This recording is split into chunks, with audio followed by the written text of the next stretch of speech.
अप्सरा साधना में पूजा की जो चौकी होती है, मैंने कि इसमें इससे संबंधित प्रीवियस वीडियो में जानकारी भी प्रकाशित किया है। तो यहाँ पे मैं ये बताना चाहूँगा, कुछ लोगों को संदेह रहता है, संशय रहता है कि अप्सरा को श्रृंगार से संबंधित वस्तुओं को हम क्या चढ़ाएँ और क्या ना चढ़ाएँ। जैसे कि लोगों ने कहा, जैसे लोग सोचते हैं श्रृंगार में, जैसे कि उनको क्या चीज़ चढ़ाएँ, चूड़ी या जो भी कॉस्मेटिक के सामान होते हैं, साड़ी, जो भी आपको अच्छा जितना सामर्थ्य हो, जितनी पैसे आपके पास व्यवस्था हो पाए, तो उसके अनुसार आप जो है सामग्री को, श्रृंगार का जो सामग्री होता है वह आप चढ़ा सकते हैं। इसमें कोई मन में शंका या संदेह की बात नहीं होती है कि अप्सरा शादीशुदा है कि शादीशुदा कंवारी हैं, तो उनको हम श्रृंगार का सामान में सिंदूर वगैरह जो है चढ़ाएँ कि ना चढ़ाएँ। तो यहाँ पे मैं बताना चाहूँगा कि उनको सिंदूर जो है नहीं चढ़ाया जाता है।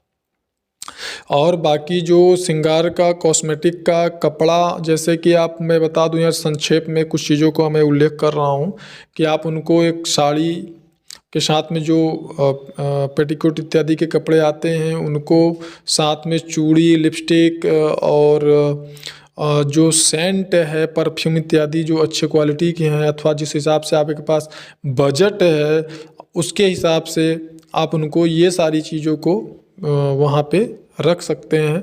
उनकी तस्वीर के पास में, तस्वीर जो है उसको आपको लेमिनेशन करवा लेना चाहिए, फ्रेमिंग करवा लेना चाहिए, ताकि वह आपके अनुष्ठान काल तक सुरक्षित रहे और चलता रहे। और उस पर जो है उनको सिंदूर का जो है तिलक नहीं किया जाता है, उनको आप अष्टगंध का तिलक कर सकते हैं, चंदन का, लाल चंदन का तिलक कर सकते हैं। और जो ये सेंट इत्यादि, आप परफ्यूम इत्यादि उनके प्रतिदिन पूजा में प्रयोग करते हैं, तो वो भी आप उसका प्रयोग कर सकते हैं। और यदि आपकी सामर्थ्य प्रतिदिन पंचोपचार पूजन कर सकते हैं तो करिए। अगर प्रतिदिन पंचोपचार पूजन नहीं कर सकते हैं तो कम से कम शुरू में और लास्ट में, जैसे मान लीजिए कि आपने 21 दिन का अनुष्ठान किया है, तो पहले दिन, प्रथम दिवस जो है और दूसरे दिन कर लेना चाहिए। और उसके बाद में जो है आखिरी दिन जो है, यानी कि 21वें दिन आप जो है पंचोपचार पूजन आपको जरूर करना चाहिए।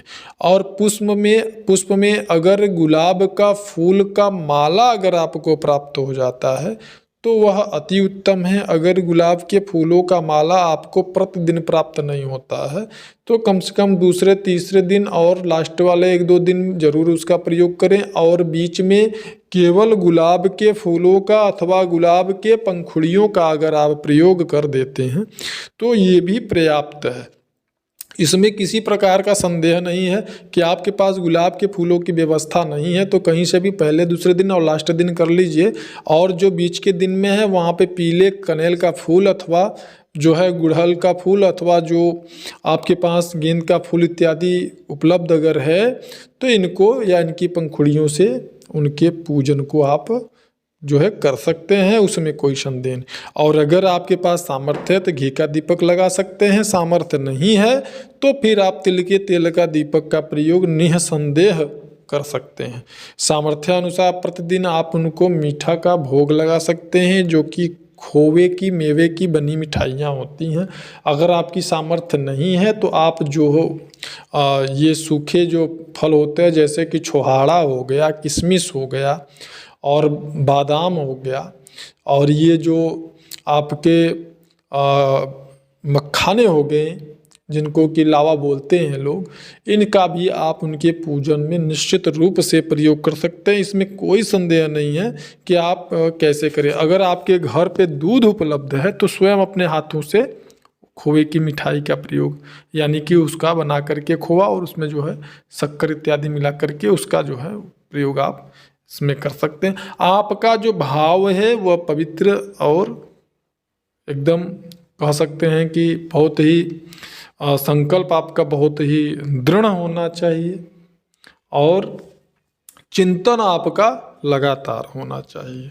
दीपक अगर साधना काल में बढ़ जाता है या माला आपका जो है बढ़ जाता है यानी टूट जाता है तो उसमें ऐसा कुछ नहीं है कि देवी आपसे नाराज हैं।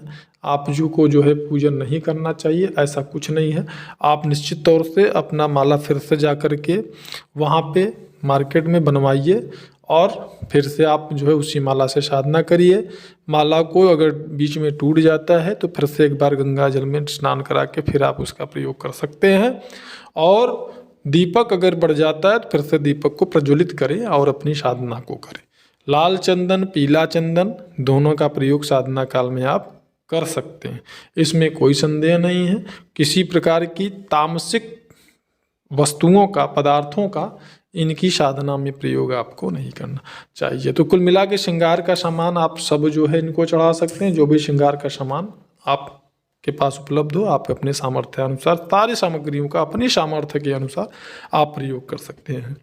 और इंद्रदेव को इसमें इनका स्मरण जरूर करना चाहिए प्रारंभ में पूजा के, वो अनिवार्य है। और गुरु के बिना साधना न करें, बिना गुरु के आपको सफलता नहीं मिलेगी निश्चित रूप से। धन्यवाद।